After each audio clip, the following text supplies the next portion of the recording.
Today, we're focusing on a creature that's, well, a bit bizarre looking, to say the least. The aardvark. It's like someone took a pig, a rabbit, and maybe a kangaroo, threw them in a blender, and out popped this unique animal. You're not wrong about the unique part. But hey, those looks are what make them so fascinating, right? It's all about evolution and adaptation, and the aardvark is a masterclass in both. So, appearance aside, where do these creatures actually fit into the whole animal kingdom puzzle? I mean, they have that pig-like snout, but something tells me there's more to it. You're right to be skeptical about that snout.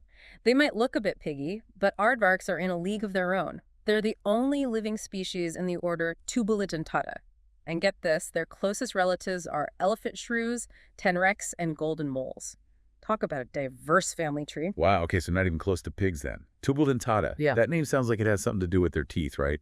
I've heard something about those tube-like teeth they have. You're on the right track. Their teeth are one of their most defining features. No enamel, just these tiny tubes of dentine called vasodentin. And get this, they're constantly wearing down and growing back, perfect for a diet of, you guessed it, ants and termites. It's like they've got built-in self-sharpening tools for munching on those tough insect mounds. So with those teeth in mind, that name aardvark, what's the story there? Well, it comes from Afrikaans, meaning earth pig. Pretty straightforward, actually. They love digging, and, well, there's that snout again. They are found all over sub-Saharan Africa, except, of course, for the rocky areas and swamp forests. Not ideal for digging, you know. Earth pig, it's kind of endearing in a weird way. But speaking of digging, these guys must be seriously strong, right? What kind of adaptations do they have that let them dig so well? Oh, absolutely. They're built for it. Their limbs, especially those front legs, are incredibly powerful. 4 toes on each front foot, each one with a thick, shovel-like nail. Plus, their forearms have these extra sturdy bones, the ulna and radius, giving them even more digging power. Like mini bulldozers. And those burrows they dig, they're not just simple holes in the ground, are they? I hear they can get pretty elaborate. More like underground mansions, really. Some can be over 13 meters long with multiple entrances and chambers. Keeps them cool during the day since, you know, they're mostly active at night. Smart. So they spend the day chilling in their cool digs and then come out at night to feast on their favorite snacks. Ants and termites. Yeah. We talked about those incredible teeth, but what else helps them find and gobble up all those insects? Well, their sense of smell is incredible. They actually have more nasal conchae, those bony structures in the nasal cavity, than any other placental mammal. Helps them sniff out those ant and termite nests from pretty far away. So it's like a built-in insect radar system. Mm-hmm. What happens when they find a nest? Do they just go crazy and eat everything in sight? Not exactly. They have a bit more finesse than that. Those powerful claws we talked about, they use those to break open the termite mounds and ant nests. Ah, the claws are for breaking and entering. So how about the actual eating part? Thousands of tiny insects. That's got to be a challenge. Well, that's where the tongue comes in. It's long, sticky, and can stretch up to 30 centimeters, perfect for lapping up all those ants and termites. Wow, it's like a built-in vacuum cleaner for insects. I read that they can eat something like 50,000 insects in a single night. Is that true? That's right. They're eating machines. They play a huge role in keeping insect populations in check. So we've covered their unusual family tree, those crazy teeth, their name, and how they dig and eat. It's incredible how evolution has shaped every little detail about them. It really is, and we've only just scratched the surface. Their behavior, their lifestyle, even their cultural significance, it's all incredibly fascinating. And their lifestyle is just as interesting as their looks. I mean, they're nocturnal, sure, but did you know that a single foraging trip can be like up to 30 kilometers? 30 kilometers. That's basically a marathon, but on all fours. Yeah. While searching for termite mounds. Talk about dedication. Right. And it's not just random wandering either. They follow this zigzag pattern to cover as much ground as possible, you know, to maximize their chances of finding a good insect buffet. So they've got a plan. Yeah. Which makes sense. I mean, they live in some pretty vast landscapes, and those food sources can be scattered. Exactly. And while ants and termites are their go-to, they do enjoy a little variety now and then.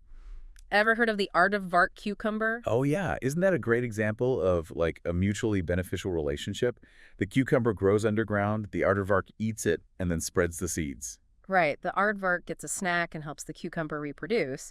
Plus, those seeds actually do best in the loose soil and extra nutrients you find near aardvark burrows. So they're accidental gardeners, in a way. It's amazing how even the simplest interactions can have such a big impact on the environment. Totally. And speaking of those burrows, did you know those abandoned ones are like prime real estate for other animals? Right. It's like they're providing free housing for all the animals that aren't as good at digging. We're Yeah. talking African wild dogs, warthogs, owls, even pythons, right? Exactly. Protection from predators, bad weather, even wildfires. They're like little havens for all sorts of creatures. Really helps boost biodiversity in the savanna. So the aardvark isn't just an insectivore, it's practically a keystone species. Amazing how one animal can have such a big impact. Absolutely. And that impact extends beyond the ecosystem, too. Aardvarks have a special place in a lot of African cultures and traditions, you know? Really? I never would have guessed. I always pictured them as these like solitary, mysterious creatures. What kind of cultural significance do they have? Well, lots of cultures see them as symbols of like hard work and strength. There are all these folk tales and myths about them. For example, the Hausa people of West Africa believe that if you carry an aardvark charm, you can walk through walls. That's a pretty cool superpower. I love how different cultures weave animals into their beliefs and stories. Are there other ways they're represented in traditional practices? Some tribes use aardvark teeth for bracelets. They believe it brings good luck or wards off bad spirits, that kind of thing. And you know those burrows we've been talking about? Yeah. Some people see those as symbols of safety and protection. So they're not just ecological heroes, they're cultural icons too.